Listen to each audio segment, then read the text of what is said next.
Con el auspicio de Servicio Militar, tu oportunidad de crecer. No esperes más. Inscríbete. Presentamos Portavoz Noticias. Muy bien, bienvenidos. Estamos acá comenzando esta conversación en Portavoz Noticias y de inmediato al grano vamos a recibir a nuestro invitado, el primero de esta edición, Osvaldo Andrade, diputado del Partido Socialista. Muchas gracias por aceptar la invitación de Portavoz Noticias. No, gracias por invitar. Bien, vamos a hablar de contingencia, vamos a hablar de lo que está pasando en la previa ya de comenzar nuevamente el año legislativo, correcto, la discusión en el Congreso y por supuesto un verano que ha estado marcado por los problemas que ha tenido el gobierno con el caso Cabal y también la oposición con el caso Penta, por decirlo solamente en básico, digamos. Usted ha sido bien enfático en señalar que esto ha desprestigiado a la política, que hay que represtigiar a la política, que se ha hecho un daño bastante grande a la clase política. En ese sentido, y luego del diagnóstico ya hecho, ¿cuáles son los pasos a seguir para poder volver a que la opinión pública, que la gente confíe nuevamente en la clase política? Bueno, la presidenta ha señalado el día de ayer en su intervención en su reunión con el comité político que ha fijado una hoja de ruta y ha planteado que hay que hacer un esfuerzo adicional en el ámbito de persistir en aquellas reformas que apuntan a luchar contra la desigualdad y el abuso. Estas son las reformas de educación, la reforma laboral y un especial énfasis en las propuestas que hay en materia de financiamiento de la política, que es un proyecto que ya está en el Parlamento, pero ha insistido mucho a través del vocero, que lo ha señalado en reiteradas ocasiones en la reacción ante la prensa, en un paquete, en una agenda vinculada con probidad, transparencia, en medidas administrativas y medidas legislativas en ámbito de regular. El vocero fue incluso enfático y un tanto grandilocuente, dijo, como nunca antes en Chile, regular la relación entre negocios y política, que a mí me parece que es la convocatoria que corresponde realizar. Claro, usted habla justamente de ponerle fin a los abusos, ha dicho. Hay quienes temen que este desprestigio de la clase política no tiene vuelta atrás, que luego de esto viene ya el paso a los caudillismos, cuando ya obviamente los partidos políticos se debilitan. ¿Cómo ven ustedes esa situación? No, yo he hablado de una crisis severa, ¿no? Y hoy día la prensa recogía ese concepto, porque las consecuencias de no hacerse cargo del problema, y eso significa salir de este marasmo en que estamos discutiendo puro lo accesorio, ¿no? Que si el fiscal es hijo de, si el otro señor es hijo de no sé quién, o que si dijo o no dijo, o que se podía haber hecho mejor, o que la entrevista tal o cual. Salir de ese marasmo, que finalmente es una discusión completamente inútil porque nos retrotrae a cosas que ya sucedieron y que no tienen solución, es hacernos cargo del problema y ocuparnos del problema. Y como la crisis, en mi opinión, es severa, perdóneme, anoche estuve... No lo hago usualmente porque me aburre, pero anoche vi un rato el Festival de Viña del Mar y créame que la expresión del humorista, que fundamentalmente se refería a cuestiones abusivas y ver la reacción de la gente respecto de esos abusos, no hace sino confirmar lo que le acabo de decir. O sea, si me permite, no solo el humorista, todos los humoristas han dado bastante duro. Bueno, yo no vi los anteriores, pero en el caso anoche particularmente, y claro, hoy día pegarle a la política es para puro, es no para ganarse una antorcha, gaviota, lo que usted quiera. Pero eso es porque están interpretando a la gente, digamos. Sin duda alguna.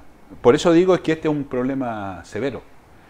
Yo lo he graficado, si las elecciones municipales fuesen la próxima semana o el próximo mes y no resolvemos esto adecuadamente, yo le garantizo quién va a ganar. No le puedo decir en la televisión cuál es el nombre que va a ganar, porque sería una grosería solo posible para el Festival de Viña, pero no para este programa, pero ganaría lejos. ¿Por qué? Porque el grado de odiosidad, de enojo que hay de la ciudadanía es tremendo. Entonces, la presidenta hace bien cuando señala un camino, y lo que corresponde ahora es que los que tienen que transitar ese camino lo hagamos. Quiero darle un ejemplo. Estamos viendo el proyecto de financiamiento de la política. Si nosotros no hacemos un esfuerzo adicional en ese proyecto para radicalizarlo y poner el énfasis en la pérdida del escaño cuando se cometen infracciones, esta odiosidad no va a desaparecer. No hay nada que enoje más, probablemente otras cosas también, a la gente que, cuando uno ve a un parlamentario que reconoció infracciones, que reconoció que había mentido, que claramente está metido en un embrollo y que sigue ejerciendo su labor. ¿Debería entonces haber un mecanismo revocatorio más rápido, más efectivo? Yo he sido históricamente partidario del plebiscito revocatorio, pero en el caso específico a mí me parece que tiene que haber un claro sistema en que no por la vía indirecta se pierde el escaño, que es como hoy día que hay que esperar que a uno lo condenen por pena aflictiva, Justamente.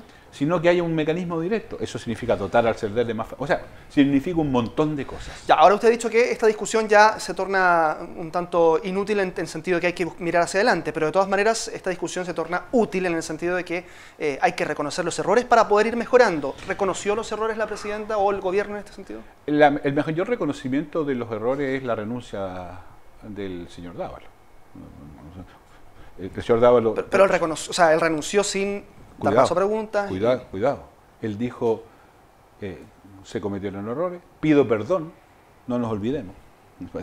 La declaración está allí, pido perdón. Uno no pide perdón cuando no reconoce un error, sino de qué va a pedir perdón. Y de un paso al costado, como se usa ahora en decir cuando uno renuncia. Pero el punto es más. ¿Pero le pido perdón al gobierno, a la presidenta o a la ciudadanía? Ah, no, pregúnteselo a él, pues yo no tengo idea. Yo sé que pidió perdón. Claro, que es distinto, digamos. No, sin duda. Por eso, para no cometer el error de abusar, prefiero que le pregunten directamente a quién lo pidió. Pero es que más que pedir disculpas o pedir perdón, yo creo que lo que hay que hacer ahora, ¿sabes? Es otra cosa. Lo que hay que hacer es respaldar al Ministerio Público para que haga la investigación a conchos. Salir de esta tontera de la discusión de que cada vez que nombran un fiscal ahora hay que preocuparse de cuáles son sus ancestros. ¿Ah? Que lo único que hace es desprestigiar la institución y hacernos cargo de colaborar con los ministerios públicos, caiga quien caiga, sea quien sea. Los socialistas esto lo tomamos tan en serio que en su oportunidad presentamos una querella. Nosotros somos parte interveniente de esta investigación, estamos colaborando con ella. Y cuando presentamos la querella, no le pusimos que para la investigación tenía que referirse solo a los de este lado y no a los de este otro lado. No, es respecto de todos. Si nosotros combinamos el esfuerzo de dejar que el Ministerio Público haga su pega, el sistema político hágase la suya a propósito de la hoja de ruta que los plantea la presidenta, yo creo que esto va a cambiar. Esto no se resuelve en 24 horas. Patos malos van a haber siempre. ¿Ah? El punto es que controlemos a los patos malos, que hagan cada vez menos daño. Y en la política hay también patos malos. Y en consecuencia el sistema político tiene que defenderse de ellos. Y eso es tarea de todos. ¿Y patos malos han habido siempre, de años atrás? ¿Hubo forma de detectar antes? Cuando empezó este gobierno yo sugerí que se instalara un dispositivo especial. Le voy a contar una primicia. Que se instalara un dispositivo especial para el tema de la corrupción. Chile no es un país corrupto en la comparación. Al contrario, creo que tenemos muy buenos índices. Pero estas cosas uno sabe cómo empiezan. Y es mejor hacerse cargo cuando empiezan y no cuando ya están completamente desplegadas. Yo sugerí que hubiese una oficina especial, que se institucionalizara la alternativa de un ente que se encargara de ir viendo los temas de corrupción. Bueno, no se hizo, da lo mismo, no se hizo. Bueno, pero eso no significa que no haya que hacerse ahora. Porque si hay algo que desprestigia finalmente a la democracia y que evita los cambios, miren lo que le voy a decir, para los conservadores, para aquellos que quieren que no hayan cambio en Chile, que sigan las cosas tal cual están, este es un buen escenario, porque estamos discutiendo los detalles, los accesorios y no nos hacemos cargo del problema principal. Ya, a ver, respecto también de lo concreto del caso Cabal, del caso del hijo de la presidenta, la militancia de Sebastián Dávalos, de Natalia Compañón, del PS, está en manos del Tribunal Supremo. Así es. ¿Era procedente hacerlo? Sí. Este es un derecho que tienen los militantes, no la dirección política. Hago esa prevención. Yo le voy a preguntar si usted lo hubiese hecho. Como militante, sí. Ya. Pero como presidente del partido, no. Porque no me corresponde. Porque yo tengo que darle garantías a los intervinientes en estas cosas. Y los intervinientes son personas militantes que tienen derechos y tienen obligaciones. Si la autoridad política presenta esto ante el Tribunal Supremo, se genera una desigualdad. Y en consecuencia yo tengo que garantizar igualdad. Los mismos derechos que tiene el denunciante las tiene que tener el denunciado. Y eso implica que no pueden haber un privilegio en los actores. El Tribunal Supremo es autónomo, él va a resolver. Creo que vale la pena. Pero permítame hacer un señalamiento así. El Partido Socialista es el único que lo ha hecho. Y cuidado. Están esperando el paso de la UDI, digamos, ¿no? O sea, es que no solo la UDI. Si todos los partidos hemos tenido dificultades. Si no es solo la UDI, claro, con la UDI es más grandilocuente porque son muchos más, qué sé yo, lo que usted quiera. Eso corresponde a otro entramado. La democracia cristiana también tiene su problema ahora. Pero pareciera que los otros partidos no han hecho Tribunal Supremo. El único que tiene el Tribunal Supremo es el Partido Socialista. ¿Sabe por qué? Esa es la razón por la cual la gente ve en el Partido Socialista una alternativa seria. Y por eso somos el partido que más ha crecido, el más grande del país. Porque nos tomamos en serio estas cosas. Y caiga quien caiga, le reitero. Hay una necesidad en la opinión pública, antes de irnos a la pausa, de que se diferencie hoy día en el discurso político, en el discurso del gobierno también, lo legal, aquello que está precisamente ahí, en los textos, en las leyes, en los documentos, de lo lícito o al menos de lo prudente. La opinión pública dice, ok, nos están diciendo esto es lo legal, nosotros no estamos haciendo nada dentro de la legalidad, pero de todas formas hay ciertos dejos de imprudencia que la gente puede sentir y que claramente se presta para lo que viene el paso después, que son los abusos. No, los estándares han cambiado rotundamente, completamente. ¿Cómo responde entonces el gobierno entonces? Haciéndonos cargo que no son solo problemas legales, sino que son problemas éticos. Pero el gobierno lo primero que hizo fue decir, está dentro de la legalidad. No, está bien.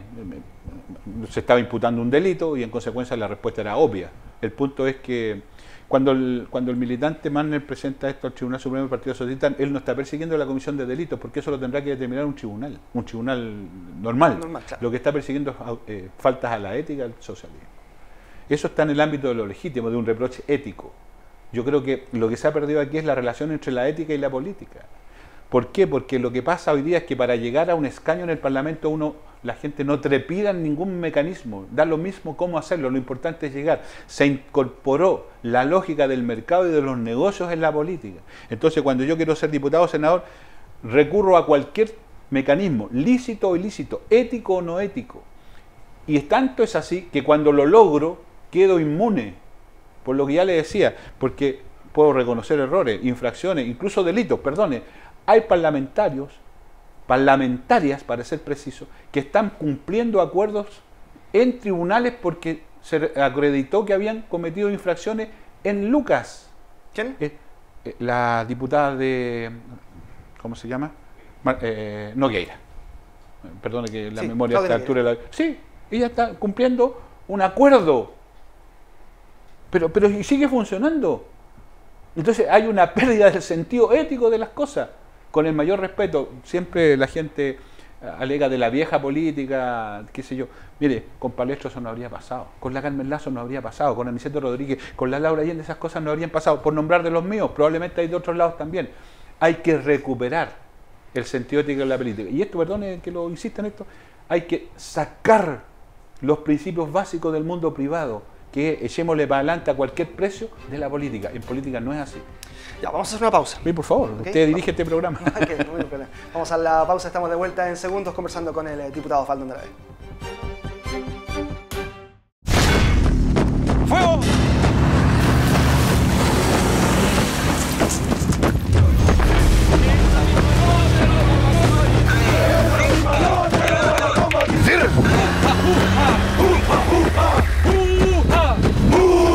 ¡Aprende a sudar! ¡Aprende a sudar! ¡Aprende a sudar! ¡Aprende a sudar! ¡Al estilo militar! ¡Al estilo militar! Mañana con los cabros voy a robar al súper.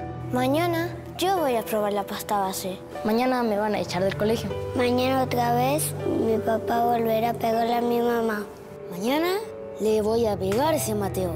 Mañana me van a volver a dejar solito. ¿Para qué esperar que mañana ellos sean parte de los 140.000 niños, niñas y jóvenes que anualmente integran las estadísticas policiales? Si el futuro de los niños y niñas es tu preocupación, apuesta hoy a la prevención. Colabora hoy con Fundación Niño y Patria. De regreso en conversación acá en Portavoz Noticias con el diputado Osvaldo Andrade. Hablemos de cosas que importan también a las regiones que nos están viendo en este instante. Por ejemplo, del proceso de descentralización. En ese sentido, usted ha sido parte de manifestar su discrepancia respecto de la elección directa de intendentes. ¿Por qué? No, yo no estoy en contra de la elección directa de los intendentes, al contrario, estoy a favor de aquello. ¿Ya? Quiero contarle que en mi historia particular soy una persona que viene del mundo de descentralización. Yo fui 10 años funcionario municipal. Entonces no tengo problema. Al contrario, soy bastante más radical en los procesos de descentralización porque mi lógica de la centralización parte de los municipios, no de los gobiernos regionales. Lo que sí he tenido una duda respecto a la fecha. Correcto. Porque yo tengo la siguiente lógica. Para elegir a los intendentes es necesario saber cuáles van a ser sus facultades. Entonces a mí me parece que es previo que determinemos claramente facultades, atribuciones, recursos, todo el proceso de transferencia de competencias, transferencia de... Mira, ayer estaba en el aniversario de la muerte de Tucapel Jiménez y una de las dirigentes se me acercó y me dijo, compañeros Van Andrade, estoy preocupado del tema de la centralización porque no tengo claro cómo va a ser la centralización respecto al recurso humano. Porque nuestros viejos y funcionarias tienen una lógica de funcionamiento. Bueno, ahora van a tener otro empleador.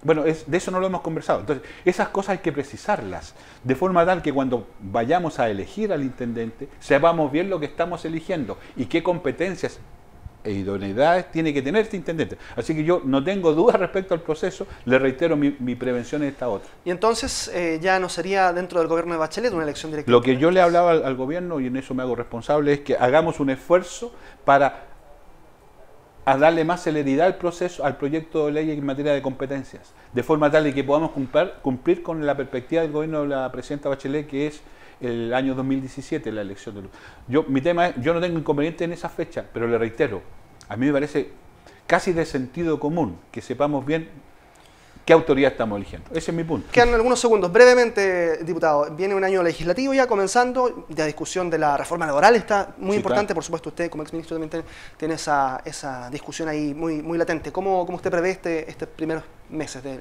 Yo lo primero que quiero señalar es que creo que es bueno que lo hagamos rápido, porque como toda reforma genera ciertos grados de incertidumbre, yo creo que es bueno disipar esa incertidumbre y ojalá esto lo pudiéramos tramitar con cierta celeridad. Creo que el proyecto es un buen proyecto, es un proyecto equilibrado. Cuando hay un proyecto que no le gusta ni a unos ni a otros, es un buen proyecto. Cuando un proyecto le gusta a uno y hay otros que lo rechazan, es un proyecto que va medio mal estivado. Este es un proyecto que tiene, y además tiene la virtud de tener pareados los puntos de controversia, y en consecuencia lo que hay que hacer es, si vamos a mover aquí, movamos acá para que se mantenga un cierto equilibrio. La matriz del proyecto es muy simple. Se está transfiriendo un poder completamente arbitrario que tenía el empleador y hoy día lo tenía que compartir con el sindicato. Es tan simple como eso. Esto genera un cambio tremendo, porque en Chile estábamos acostumbrados que el trompa hacía y deshacía. Bueno, eso ya no va a poder seguir sucediendo y hoy día va a tener una contraparte que es una contraparte histórica, natural. Yo sé que esto le provoca duda a mucha gente porque la satanización del sindicato es una cosa con la que uno vive, claro. Pero hay que acostumbrarse a que los trabajadores tienen derecho a organizarse. Y yo estoy ahí, vamos a ver, pero creo que es un muy buen debate, sobre todo porque, discúlpeme, si hay un lugar donde se cometen abusos en el mundo del trabajo. Muy bien, pues, diputado Osvaldo Andrade, muchas gracias por haber aceptado la invitación. Por su invitación también. Pausa, volvemos enseguida con más conversación acá en Portavoz Noticias. ¡Fuego!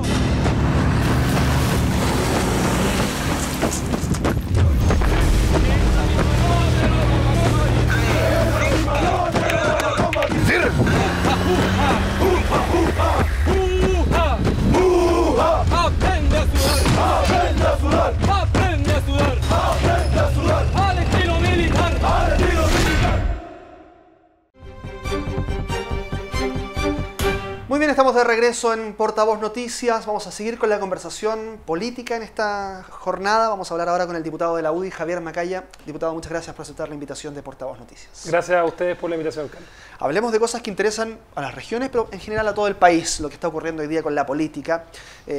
Hace un instante nada más hablábamos con el diputado Osvaldo Andrade, quien señalaba que es partidario de un acuerdo con la derecha respecto de la nueva legislación por el financiamiento a la política, todo esto por supuesto destapado por el caso Dávalos, pero también por el caso Penta, en definitiva por todo lo que está ocurriendo en el último tiempo. ¿Cómo toman ustedes en la UDI esta interpelación, este llamado que hace el diputado Andrade? Mira, uno pelea, como oposición ha peleado tanto con el gobierno en el año 2014, en el año que recién pasó, que yo creo que en temas donde hay coincidencia de la importancia de avanzar en un acuerdo, en mejorar nuestra legislación, también uno tiene que recoger ese guante. O sea, yo recojo y asumo también el llamado que ha hecho el gobierno el día de ayer, porque hoy día estamos en un momento difícil. Yo coincido con lo que el diputado que tú me señalas, Osvaldo Andrade, decía ayer. O sea, acá hoy día la ciudadanía está interpelando a la clase política respecto al prestigio, respecto a la legitimidad de la actividad, no solamente en lo que dice en relación con el financiamiento de campañas, que es la arista que ha tocado en el caso Penta, particularmente a la UDI, hoy día se están conociendo otros casos, claro. pero tiene que ver sobre todo con la relación de la política y el dinero en otras actividades, en conflictos de intereses, tráfico de influencias, que es un poco también lo que ha estado en el tapete a propósito del caso Dávalos, y yo creo que hay que recoger el guante. O sea, cuando uno ha tenido tantas y tan profundas diferencias, en un año marcado por las diferencias en la reforma tributaria, la reforma vocacional, en casi todo lo que se ha hecho a nivel legislativo de manera importante por el gobierno y con nosotros, donde obviamente hemos perdido porque tenemos minoría en el Parlamento, pero pero en esta materia yo creo que es importante llegar a un gran acuerdo, sobre todo para darle más legitimidad a esta actividad. Ahora los críticos también señalan que este acuerdo entre partidos políticos no es muy bien visto por la ciudadanía, que los acuerdos tienen que ser justamente de cara a la ciudadanía y no entre los partidos. Es que no se ha llegado a ningún acuerdo, o sea, no hay ningún acuerdo. Hoy día lo que hay es una intención manifiesta de legislar. De hecho, el gobierno ha presentado una propuesta de financiamiento de campaña. La UDI hace casi 2 meses, ya un poquito menos, le presentó al gobierno en La Moneda, de manera pública, una propuesta también en materia de financiamiento de campaña. Renovación Nacional ha hecho lo propio, varios partidos del oficialismo han hecho lo mismo. O sea, existen propuestas arriba de la mesa y hoy día en el lugar donde se discuten de cara a la ciudadanía en forma pública en el Parlamento. Pero adelantar que hay coincidencia no significa ni generar un manto de impunidad de situaciones que tienen que seguir siendo conocidas por los tribunales, siendo investigadas por el Ministerio Público. Acá lo que se entrega es la disposición a dar un paso más, a un paso que se dio ya el año 2003, donde en ese momento se dio por superado un marco regulatorio que también se dijo en ese momento que era importante avanzar. Tú sabes que ese acuerdo que se firmó en el 2003 incluso incluía cosas como la ley de lobby, que recién la acabamos de aprobar hace un poco más de un año. O sea, yo creo que hoy día es necesario dar un paso más de legitimidad de la actividad política, y en eso nosotros tenemos disposición de avanzar. ¿Están coincidentes que se tiene que hacer rápido eso porque el desprestigio de la política es importante hoy día? Hay que hacerlo rápido, pero también hay que hacerlo bien. O sea, no por hacerlo rápido, que yo creo que coincido con la necesidad de hacerlo pronto. No por esa necesidad vamos a hacerlo a matacaballo y no tener una buena legislación. Tenemos que hoy día, el desafío de nosotros, y estamos abocados a eso, es poner a nuestra gente a estudiar la legislación comparada, ver qué es lo más adecuado, porque tampoco se trata de que generemos una nueva legislación rápido y finalmente tengamos que cambiarla en un año más. O sea, el desafío es hacerlo rápido, pero también hacerlo bien y en profundidad y estudiando, y no solamente comprándose. Por ejemplo, hay una discusión, nosotros tenemos disposición a poner fin a los aportes reservados, pero hoy día, por ejemplo, en esta materia, el 70% de los países de la OCDE limitan los aportes reservados, perdón, no limitan los aportes reservados, existen los aportes reservados en el financiamiento de la política. En Chile yo tiendo a pensar de que políticamente son más difíciles de lograr. Hoy día la ciudadanía los ve como una cosa mala, y bueno, vamos a tener que ver de qué manera y cuáles son las consecuencias positivas y también las negativas de poner fin a los aportes reservados. Claro, al financiamiento de la países política. en los que la legislación no se ha prestado para abusos. Por eso te digo, yo creo que tenemos que ser capaces de dar pasos adicionales, de mayor transparencia, de lograr justamente mayor legitimidad de nuestra actividad política. El caso Dávalos fue el perfecto salvavidas para la UDI, como dicen. La famosa teoría del empate. Yo no creo mucho en la teoría del empate, porque al final del día, los que somos futboleros sabemos que cuando se empata un partido de fútbol se reparten puntos, cada uno se da con un punto para la casa y nadie pierde.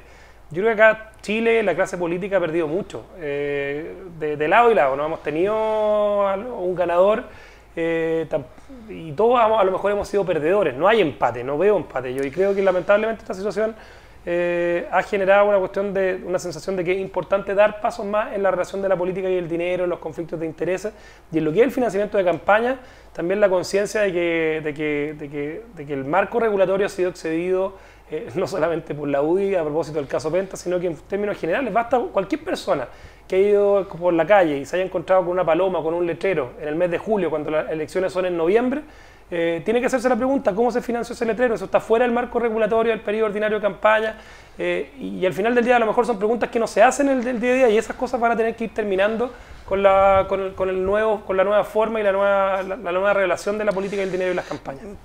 Particularmente por el caso Cabal también, personeros del Partido Socialista ya llevaron al Tribunal Supremo la militancia de Sebastián Dávalos, de Natalia Compañón, y hay quienes esperan que la UDI hubiese hecho lo mismo con Iván Moreira, con Ana von Baer. Nosotros en lo que, y hemos marcado en esto también una línea, nosotros creemos que se ha excedido el marco regulatorio en el financiamiento de campaña, pero no hay, y en esto quiero ser muy tajante, no ha existido en las situaciones que se puedan ir conociendo, y que también hay un montón de defensas que se tienen que explicar en los tribunales. No ha existido enriquecimiento de personas que fueron a competir electoralmente y que a lo mejor se salieron en el periodo de la campaña, en el monto, en la forma de recibir dinero. Y yo creo que eso marca una diferencia también con la situación de Sebastián Dávalos, y creo que es importante manifestarla así. O sea, acá cuando existe un conflicto, una persona que se haya enriquecido, probablemente la definición sería distinta. De hecho, es cosa de ver lo que ocurrió en su momento también en nuestro partido con Pablo Wagner, que renunció al partido, que había un matiz de diferencia también en lo que es financiamiento de campaña y lo que no es, y además desde la óptica del principio de presunción de inocencia, que a nosotros nos parece que no podemos, antes de conocer la integralidad de las situaciones, aplicar sanciones que todavía no tenemos claro cómo van a terminar en los tribunales de justicia. Bien, usted es diputado por la sexta región, por la región de O'Higgins, sí. Justamente. ¿Debió ser removido el Ceremi de Vivienda? Yo tengo la impresión de que él ayer dijo no tengo nada que ocultar, y pucha, sí, es re fácil cuando lo descubrieron de que efectivamente había hecho una tasación, que conocía el predio, que tenía alguna relación también con la empresa que hizo este negocio. Yo no sé qué alcances de lo que está investigando el Ministerio Público hoy día pueden ir apareciendo, pero yo tengo la impresión de que hubiese sido bastante más fácil para colaborar con la investigación que le hubiese dado un paso al costado. Bien, volvamos al caso Penta SQM en este caso, las nuevas aristas que han aparecido. ¿Qué opinión le merece la declaración de la secretaria de Joaquín Lavín respecto de que ella recibió dineros por parte de SQM para la campaña senatorial? Aquí hay reitero, así como en el caso del senador Moreira, que hizo un reconocimiento de ciertas situaciones que habían escapado de la legalidad vigente, de los tiempos de campaña, de las formas de recibir recursos. Si existe este reconocimiento, yo no he conocido la declaración, entiendo que salió en prensa el día de ayer, es exactamente lo mismo, hay un reconocimiento de algo que escapó del tema legal en el financiamiento de una campaña.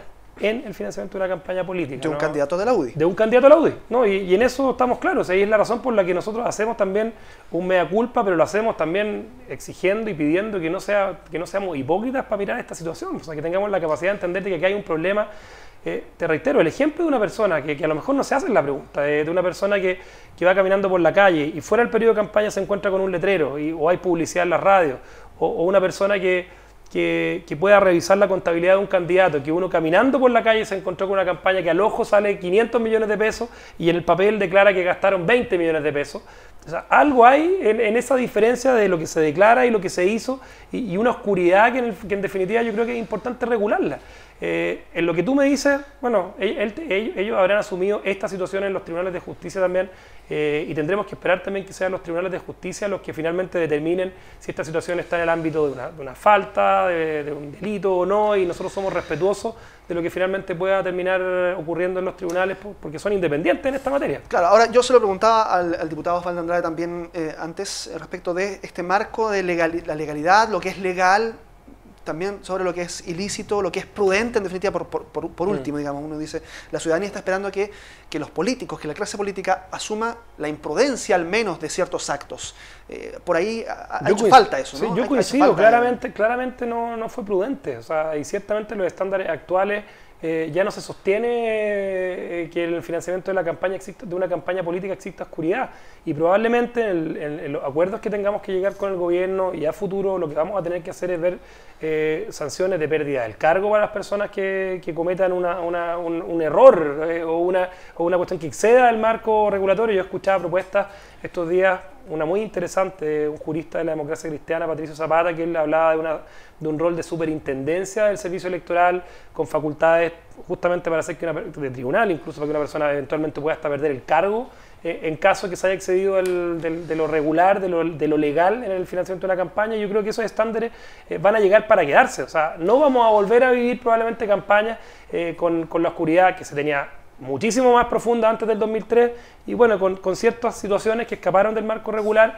que están quedando acreditadas de los últimos tiempos. Bien, vamos a cambiar brevemente de tema. Usted pertenece a la Comisión de Salud, viene una discusión este año dentro ya del año legislativo que comienza del aborto terapéutico con estas tres causales que ha presentado el gobierno. La UDI ha manifestado su... Del aborto con tres causales, terapéutico, violación y malformación. Bien, en esta discusión, ¿cómo vislumbra el debate este año la UDI? Yo espero que sea un debate con altura, que tengamos la capacidad de entender de que, a ver, el aborto terapéutico como tal, que es una de las tres causales, yo tengo la convicción de que en Chile no es necesario legislarlo. En Chile no hay ningún médico, ningún facultativo de la salud que haya sido privado de libertad con una sanción penal por haber salvado la vida de una madre y como resultado indirecto haya fallecido el hijo que ella esperaba. No existe eso, y eso no es... Y creemos que lo importante de rechazar esta causal, porque como existe quizás uno no debería rechazarla, pero la importancia de rechazar esta causal es porque nosotros creemos que este apellido de terapéutico es un primer paso hacia el aborto libre, hacia el aborto ya sin apellido, porque así ocurrió en otros lugares del mundo, porque así ocurrió en España, donde tú partiste con la causal y situaciones dramáticas. Para mí la situación lejos más dramática es el caso de la violación, donde el Estado de la sociedad chilena le ha fallado a una mujer que sufre un embarazo que ella no quería, que fue violentada en un delito aberrante, claro. Pero nosotros consideramos que desde esa perspectiva también el niño que ella espera no tiene por qué pagar y tenemos además mecanismos, píldora de anticoncepción de emergencia, probablemente nuestro país tiene que responderle de una manera muchísimo más profunda de la que le responde a esa mujer, pues, o sea, se hace cargo de un niño que no quiere traer al mundo, bueno, veamos de qué manera mejoramos también las condiciones para que ese hijo llegue al mundo separado de su madre en el futuro si su madre no lo quiere tener, pero la defensa del derecho a la vida de ese niño, a nuestro juicio, tiene una entidad incluso superior a la entidad violentada en esa mujer. Y desde esa perspectiva, lo que ha ocurrido en otros lugares del mundo, cuando tú partes con esta legislación de distintas causales, es que ya el siguiente paso, y en el Parlamento chileno hay gente que ha presentado proyectos de ley en ese sentido, es ya el aborto libre, sin apellido, hasta las 20 semanas de gestación, 18 semanas de gestación, y eso es alguna realidad que ha ocurrido en otros países del mundo. Bien, pues estamos llegando al final. Muchas gracias, diputado Javier Macaya, por haber aceptado la invitación de Portavoz Noticias. Muchas gracias, Carlos. Lo felicito por la iniciativa y la posibilidad de llegar a las regiones, que también sí, pues, a la región de O'Higgins por Telecanal de Santa Cruz también. Muy bien, pues saludos a Santa Cruz entonces. Bien, pues hacemos un corte. En definitiva es el final de este programa. Muchas gracias por haberse informado, por haber conversado con nosotros también, ser partícipes a través del Twitter, @portavozchile, de esta conversación. Nos reencontramos pronto.